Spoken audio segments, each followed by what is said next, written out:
I've been looking at the question, talking to Democrats. What could be done? How could Democrats try to cut the technology gap, the voter registration gap, the fundraising gap now before they have a candidate? Because chances are there won't be a clear nominee at the earliest until 2028 in the winter, in January, February, depending on when their primaries and caucuses are. That's a long time to wait. That's a long time to not have a front runner who can start building a general election operation. We know even if the Republicans don't nominate J.D. Vance, there's going to be an operation on the Republican side. So look at history and say, well, where could this come from? Could come from outside groups, but it's hard for outside groups to lead. Most of the outside groups the Democrats have started to build now with millions or tens of millions from donors are focusing on messaging. They're doing focus groups. They're doing studies. They're writing papers. How do we speak particularly to working class voters, Hispanic voters, young voters, black voters? That's not the process, the technical process of trying to close the technology gap in a way that can actually deliver votes. When did this happen? When have Democrats out of power figured this out? You have to go back to 1991. Now, the comparable year in this cycle would be 25. So they've got, or 27 rather. So they have time if they want to replicate the model, but they've got a problem. The Democratic chairman of the National Committee in the cycle that ended in 89, went through Bill Clinton's election in 92, was a guy named Ron Brown. Okay. Ron Brown was a titan.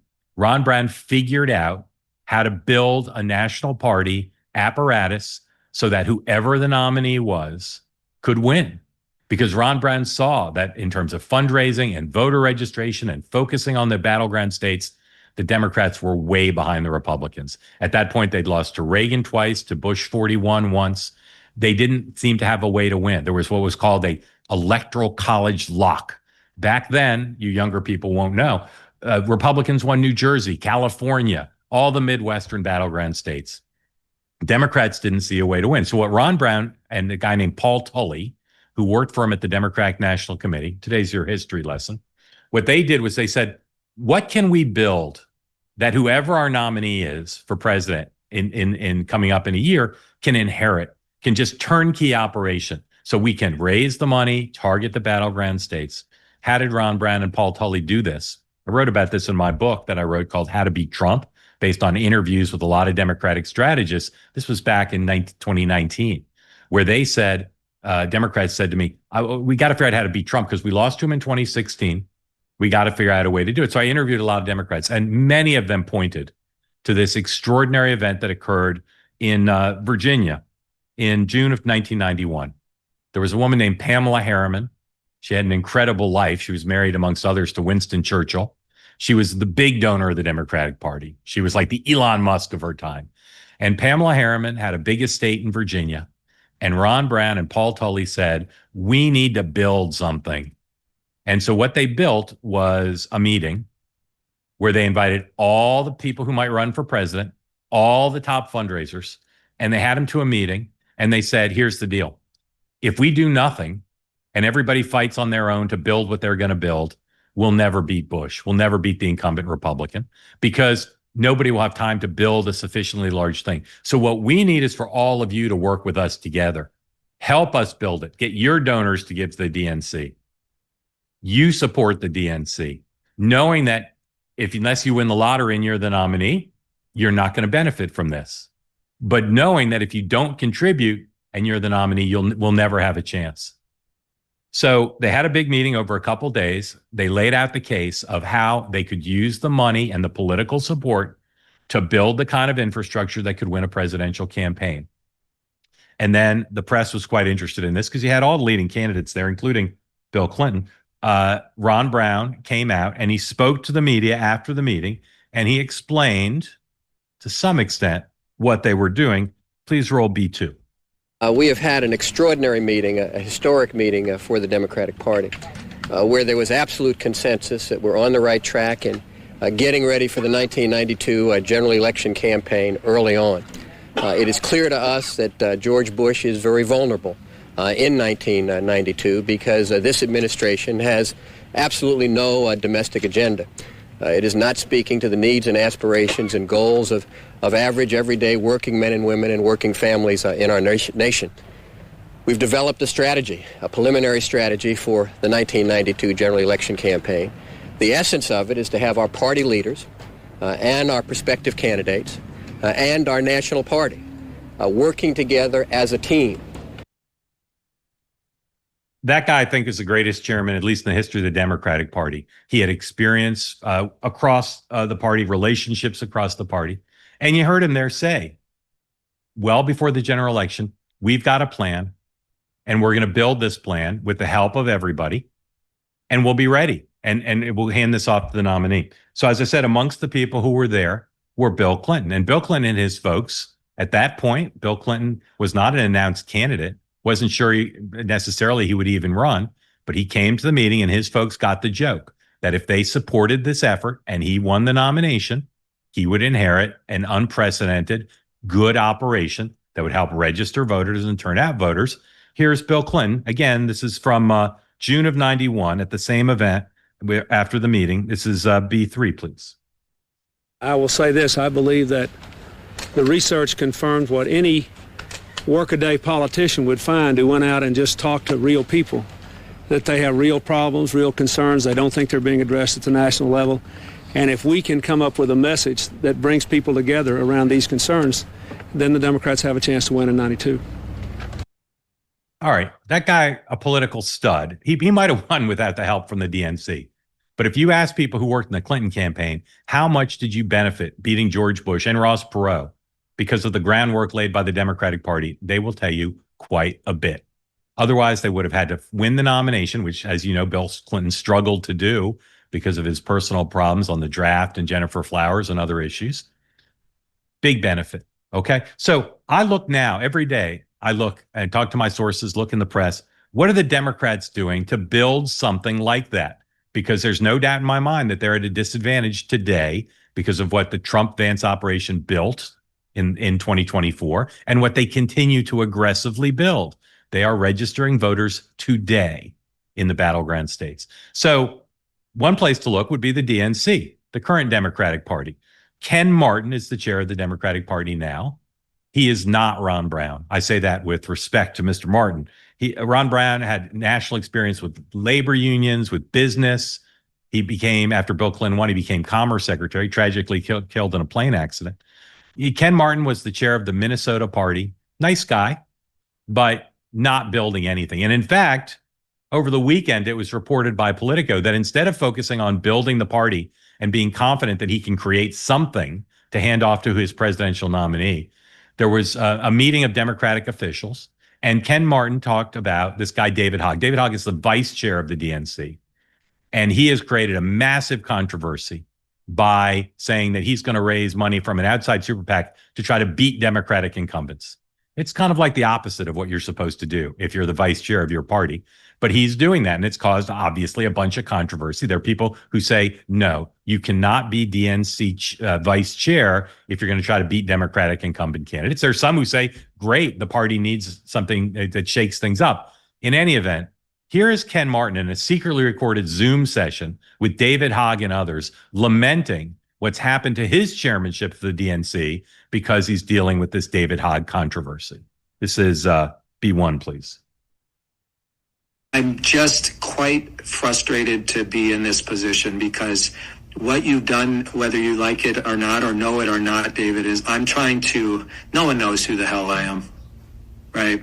I'm trying to get my sea legs underneath of me and actually develop any amount of credibility so I can go out there and raise the money and do the job I need to put ourselves in a position to win.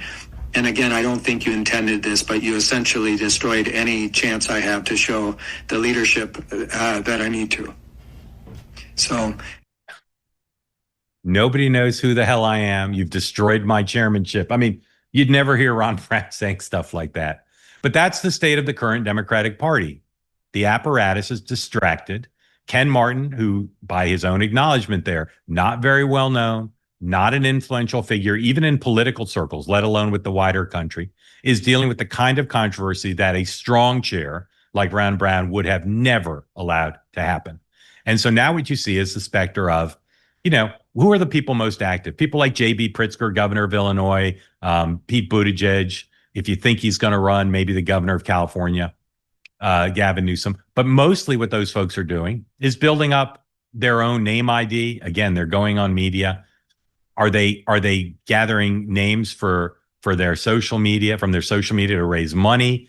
Are they meeting with big donors? They're doing some of that, but nothing at the scale I believe, and my sources believe, is required to really take on the Trump-Vance machine. Now, again, if Donald Trump has a failed presidency, if Vance is part of an administration that's not popular, and he does become the nominee, of course it will be easier for Democrats to win, and perhaps they won't need to close the technology gap, the voter registration gap, the turnout gap.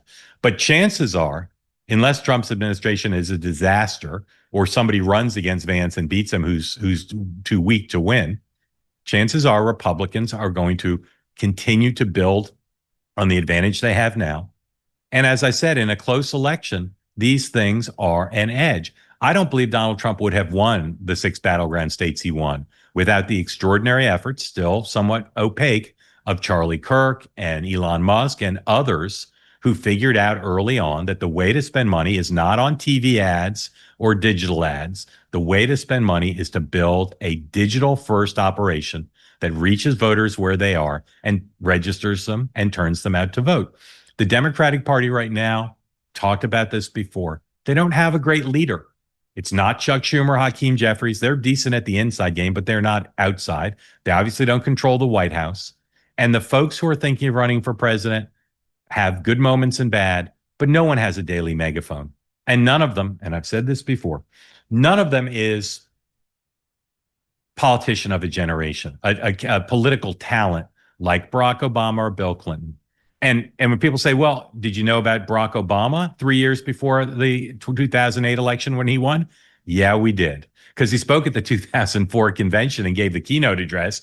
And for decades before that, he was touted as one of the great political talents on the Democratic side. Same with Bill Clinton. People say, well, did you know about him in 1992? Yes, because for 20 years, he was touted going back to Georgetown. But when he first became an elected official in Arkansas, he was touted as a great generational talent. Now, can one of these 24 or so Democrats win, even if they're not part of being touted as a great Democratic talent for generations? Sure, they could.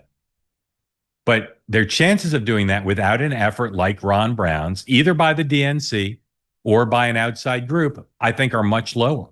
Because if you look at where they are right now, they're going to have to fight for the nomination in the winter of 2027 into 2028. And winning the nomination is different than winning the general election in terms of infrastructure. You're talking about different states. You're talking about a different electorate. You're talking about a different set of databases. Is there going to be some Democrat who runs for president with the financial backing and discipline and foresight to say, I'm going to simultaneously figure out how to reach, South Carolina Democrats to win the primary and Michigan independents to win the general? Not the way politics typically work. You'd have to have a big head start to do that. And if somebody's smart now, my Democratic sources say they should be thinking about those general election voters now and trying to figure out, can they get the ability to deal with that challenge? It's hard and it's expensive. Part of what the Trump organization's doing now with Vance is they're raising a lot of money and they're putting that money where their mouth is. They're saying, we're going to continue to consolidate the advantage. Data begets more data, money begets more money. The people and the systems that helped Trump win the 6 battleground states on the ground in 2024 are just going to grow. They're not letting taking their foot off of the pedal. What's happening on the Democratic side? You've got a chairman who's on a Zoom with 20 people. I'm sure he didn't suspect it would leak, but on a Zoom with 20 people, he's basically saying his chairmanship is being held hostage to the vice chair, who's a young guy who's got a lot of ambition. This is not a recipe for having the DNC help them figure this out. Could the outside groups do it? I suppose they could, but as I said, most of the outside groups seem focused on things like messaging and research, as opposed to the very challenging task of building things up. Now, there have been in Silicon Valley a big switch, as you know. Silicon Valley, for most of its existence, has tilted left, has tilted to the Democrats. George W. Bush made some inroads there. But now Silicon Valley is tilting Trump. They like Trump better on issues like AI. They like Trump better on issues like crypto. They like Trump better on regulation. And so you have this weird challenge for the Democrats, not just who is going to be the organizer of closing the technology gap, but where are they going to get the propeller heads, the geniuses, the tech gurus? Where are they going to get them from? Sure, they could still get them from Silicon Valley, but that's less likely. And then within the Democratic Party, they have a generational problem. You look at the people who worked on the Biden and Harris campaign at the top levels, they're people who've been around a while. Some back to Clinton, both Clintons, some back to Barack Obama. But that next generation of folks who are dedicated to the Democratic Party, who have the technology knowledge, who have the political knowledge, right? It's one thing to build technology to sell widgets or to build a social media platform. It's another to do that in service of politics, to understand how to win elections. And I look again and I say, it's not the DNC. It doesn't seem to be the current outside groups. It doesn't seem it's going to be Congress. It doesn't seem like it's going to be any of these 24 Democratic candidates. But someone in the party is going to have to figure out in the next year or so, the sooner the better, because the Trump people are going full throttle, how do they close the technology gap? I will tell you, when we get to the summer of 28, and you all are listening to me talk about the issue of who's got the edge in the campaign, on the trajectory we're on, the answer will be, whether it's J.D. Vance or someone else, that the Democrats have a technology gap. It's like any gap in, between competitors. The sooner you start trying to close it, the more likely you will be to be able to close it. And I will tell you, if you're a Democrat and you care about winning the 2028 election, you better get to figuring out who's closing the gap, where's the money coming from, who are the geniuses, and how do you do it in a way that all the presidential candidates buy into it, the way Ron Brown got everybody to buy into it in 1991.